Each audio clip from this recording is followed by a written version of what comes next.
Hello dear students, welcome back to organised knowledge channel. और आज की जो वीडियो है उसमें हम डिस्कस करेंगे worksheet number 84 for class 9th, विषय सामाजिक विज्ञान है। और ये वर्कशीट आपके लिए 10 फरवरी 2022 के लिए शेड्यूल की गई है। आज की जो वर्कशीट है स्टूडेंट्स, उसमें हम अर्थशास्त्र का जो आपका चैप्टर है, चैप्टर 3 निर्धनता एक चुनौती, उसको जो है हम कंटिन्यू करते हुए आगे पढ़ेंगे। सो प्यारे बच्चों, वर्कशीट शुरू करने से पहले प्लीज़ चैनल को सब्सक्राइब कर दीजिए, बेल आइकन को भी प्रेस कर लो ताकि आपको आने वाली वीडियोस की नोटिफिकेशन वो समय से मिल जाए। सो देखिए क्या दिया गया है आज की वर्कशीट में। हमने पिछली वर्कशीट में पढ़ा था कि सबसे पहले हमने पढ़ा कि मानव निर्धनता होता क्या है। निर्धनता का मतलब क्या है कि व्यक्तिगत जीवन की जो मूलभूत आवश्यकताएं हैं उनसे वंचित एक जीवन जो है वो निर्धनता कहलाता है। इसमें आप कह सकते हो निरक्षरता का स्तर है, कुपोषण के कारण रोग प्रतिरोधी क्षमता की कमी होती है, स्वास्थ्य सेवाओं की कमी होती है, रोजगार के अवसरों की कमी होती है, स्वच्छ पेयजल, सभी कुछ निर्धनता के अंतर्गत आता है। हमने ये भी पढ़ा कि निर्धनों में सबसे अधिक निर्धन कौन है। 4 कैटेगरी हमने पढ़ी थी। एक होता है अनुसूचित जाति, एक अनुसूचित जनजाति, खेतीहर मजदूर और नगर में रहने वाले अनियत मजदूर जो है, इन लोगों की गणना निर्धनों में भी सबसे निर्धन के रूप में की जाती है। ठीक है, क्योंकि ये जो लोग होते हैं ये आर्थिक रूप से निर्धन होने के साथ साथ ये सामाजिक रूप से भी क्या होते हैं, असुरक्षित जो है होते हैं। अब ऐसा नहीं है कि निर्धनता जो है वो केवल देश के स्तर पर ही होती है। निर्धनता एक देश में अलग अलग जो स्टेट हैं, अलग अलग जो राज्य हैं, उनमें भी अलग अलग होती है। यानी अगर हम अपने इंडिया की बात करें तो कुछ राज्य ऐसे हैं जो बहुत ज़्यादा निर्धन हैं और कुछ राज्य ऐसे हैं जो निर्धन की जो रेखा है उससे ऊपर हैं। अब देखिए, हर एक देश की या हर एक राज्य की जो निर्धनता है वो वहाँ पर हो रही विकास और वहाँ पर हो रही जो प्रति व्यक्ति आय है उसके अनुसार निर्धारित की जाती है। तो इस वर्कशीट में हम अंतर्राज्य जो असमानताएं हैं उनके बारे में पढ़ेंगे कि राज्यों के बीच में जो है कौन कौन सी असमानताएं हैं और किस तरह से जो निर्धनता है वो वेरी करती है। ठीक है, उसके देखिए क्या दिया गया है। अंतर्राज्यीय असमानताएं भारत में निर्धनता का एक और पहलू या आयाम है। प्रत्येक राज्य में निर्धन लोगों का अनुपात एक समान नहीं है। तो हर एक राज्य में जो निर्धन लोग हैं उनका अनुपात एक जैसा नहीं है। यद्यपि 1970 के दशक के प्रारंभ में राज्य स्तरीय निर्धनता में सुदीर्घकालिक कमी हुई है। यानी राज्य स्तरीय जो निर्धनता है वो 1970 के दशक में जो है क्या हुई है, कमी हुई है। यानी लोगों का जो आर्थिक स्तर है वो कुछ बढ़ा है। निर्धनता कम करने में सफलता की दर विभिन्न राज्यों में अलग अलग है। ओडिशा, मध्य प्रदेश, बिहार, उत्तर प्रदेश में ग्रामीण निर्धनता के साथ साथ नगरीय निर्धनता भी अधिक है। यानी कुछ तो हो जाए कि चलो गांव के लोग जो है वही निर्धन हों, लेकिन ऐसा नहीं है। ये जो 4 राज्य हैं, उड़ीसा है, मध्य प्रदेश है, बिहार और उत्तर प्रदेश, इनके अंदर जो नगरों में निर्धनता है यानी शहरों में निर्धनता वो भी अधिक है।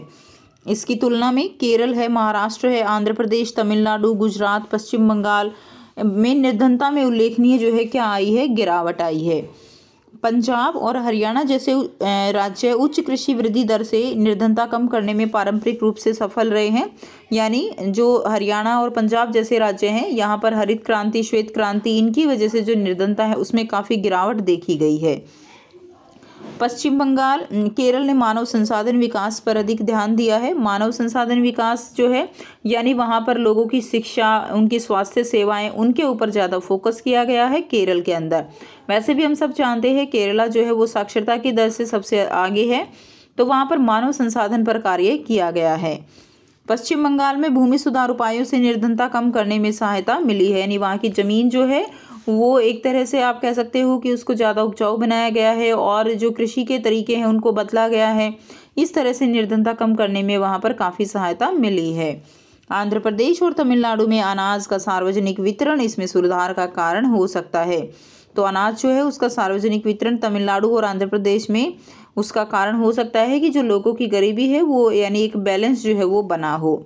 अब आपको यहाँ पर बहुत ही जो है अच्छे से समझाने के लिए एक ग्राफ दिया गया है। इस ग्राफ में आप देख सकते हो कि भारत में चुनिंदा राज्यों में निर्धनता का अनुपात जो है वो दिया गया है। तो बिहार के अंदर जो है सबसे ज़्यादा निर्धनता कैलकुलेट की गई है जो कि 34 के करीब है।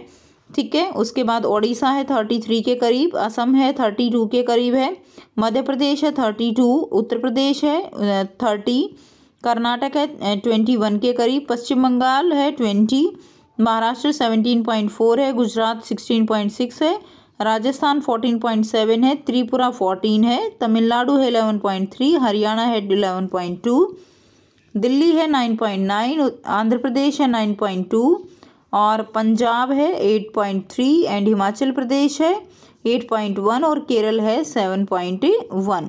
ठीक है, तो इस तरह से आपको जो है ये ग्राफ कंप्लीट दिया गया है, जिसमें अलग अलग राज्यों की तुलना जो है वो निर्धनता की तुलना की गई है। अब हम बात करते हैं वैश्विक निर्धनता परिदृश्य। तो यहाँ पे अगर हम विश्व की जो एक पिक्चर है निर्धनता को लेकर उसको डिस्कस करेंगे, और इसमें देखिए हर एक जो कंट्री है, हर एक जो देश है, उसकी अपनी एक इमेजिनरी लाइन होती है, एक निर्धारित आय रेखा है, और जो एक तरह से आप कह सकते हो कि महीने में लोग कितना कमाते हैं उस चीज़ की पहचान कराती है ये निर्धनता रेखा। ठीक है, तो इसमें दिया गया है आपको विभिन्न देशों में अत्यधिक आर्थिक निर्धनता विश्व बैंक की परिभाषा के अनुसार प्रतिदिन $1.9 से कम पर जीवन निर्वाह करना में रहने वाले लोगों का अनुपात 1990 के 36% से गिरकर 2015 में 10% हो गया। यानी अगर हम विश्व बैंक की परिभाषा के अनुसार देखें कि आर्थिक निर्धनता है वो मतलब क्या उसका एक लेवल होना चाहिए, तो वो है कि जो लोग $1.9 जो है एक दिन का नहीं कमा पाते वो लोग क्या हैं, वो लोग निर्धनता के जो है उनको निर्धन माना गया है विश्व बैंक की परिभाषा के अनुसार। और ये 1990 में 36% से 1990 के 36%, 1990 में कितना आंका गया 36%, जो कि 2015 आते आते 10% हो गया। यानी बहुत आप कह सकते हो कि सुधार जो है यहाँ पर किया गया है। यद्यपि वैश्विक निर्धनता में उल्लेखनीय गिरावट आई है, लेकिन इसमें बृहत क्षेत्रीय भिन्नताएं पाई जाती हैं, यानी अलग अलग देशों में अलग अलग है। ये तो एक ओवरऑल हमारे पास डेटा है। अब जैसे कि अगर हम बात करें इंडिया की, जहाँ पे पॉपुलेशन बहुत ज़्यादा है, ठीक है, तो जो हमारे कंट्री जो विकसित कंट्रीज़ हैं, विकसित देश हैं, उनके अंदर बहुत कम है। और ये ज़्यादातर आंकड़ा जो है वो कौन से देशों का है, जो अभी विकासशील देशों में है, जिनकी पॉपुलेशन बहुत ज़्यादा है। उसमें चाइना हमारा एक एक्सेप्शन केस हो सकता है, वहाँ पर पॉपुलेशन भी ज़्यादा है लेकिन वहाँ पर लोग निर्धन नहीं हैं। क्यों नहीं है? क्योंकि उनके जो एफर्ट है मानव संसाधन के ऊपर, ठीक है, हर एक चीज़, एक टेक्नोलॉजी, उस चीज़ का बहुत ज़्यादा उनको जो है क्या है, एक बहुत बेनिफिट जो है उन्होंने अपने देश के लिए एक तरह से आप कह सकते हो अर्जित किया है। तीव्र आर्थिक प्रगति और मानव संसाधन विकास में बृहत निवेश के कारण चीन और दक्षिण पूर्वी एशिया के देशों में निर्धनता में विशेष जो है कमी जो है आई है। उसके बाद देखिए, अब आपको यहाँ पे 5 प्रश्न दिए गए हैं जिनके आंसर हम करेंगे। पहला प्रश्न है, विश्व बैंक ने अत्यंत आर्थिक निर्धनता को किस रूप में परिभाषित किया है? तो विश्व बैंक की परिभाषा के अनुसार प्रतिदिन $1.9 से कम पर जीवन निर्वाह करने वाले लोग अत्यंत आर्थिक निर्धनता में शामिल होते हैं। प्रश्न 2 है, कुछ भारतीय राज्यों में अन्य राज्यों की तुलना में उच्च निर्धनता अनुपात है, क्यों? तो क्यों उच्च निर्धनता अनुपात है? पहला है अधिक जनसंख्या, दूसरा है संसाधनों का असमान वितरण, तीसरा है निरक्षरता और चौथा है मूलभूत सुविधाओं की कमी। तीसरा प्रश्न है, चीन एवं अन्य दक्षिण पूर्वी एशियाई देशों में निर्धनता में विशेष कमी क्यों आई है? तो तीव्र आर्थिक विकास हुआ है, मानव संसाधन विकास में बृहद निवेश के कारण चीन और अन्य दक्षिणी पूर्वी एशियाओं में निर्धनता में विशेष कमी आई है।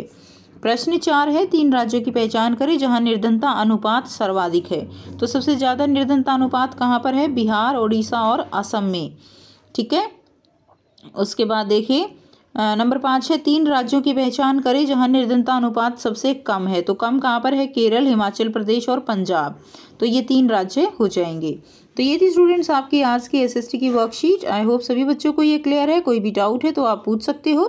वीडियो अच्छी लगे तो वीडियो को जरूर से लाइक कीजिए, शेयर कीजिए और चैनल को सब्सक्राइब कीजिए। So thanks for watching, have a nice day.